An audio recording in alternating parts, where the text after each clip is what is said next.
ఇక్కడ వెళ్ళడం అంటే చావు బతికిల్లో పోరాటం చేసినట్టే. చూడండి చూడండి, నువ్వు జారిపోతానే. ఇది వచ్చేసి స్లోవాకియా బోర్డర్. ఇది స్లోవాకియా బోర్డర్. ప్రజెంట్ అయితే మేము పైకి వెళ్తున్నాము. బాగుంది పైన, ఎందుకు వెళ్తున్నాము. షూ అయితే జారిపోతున్నాయి. ఒకవేళ నా వాయిస్ వినపడకపోతే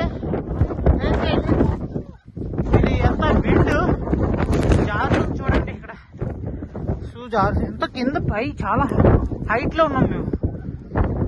ఎంత హైట్ లో ఉన్నామంటే ఇక్కడ ఉన్నది అగో ఆ రాయి మీద రాసి ఉంటది ఎంత హైట్ లో ఉన్నామో. ఎంత హైట్ లో ఉన్నామో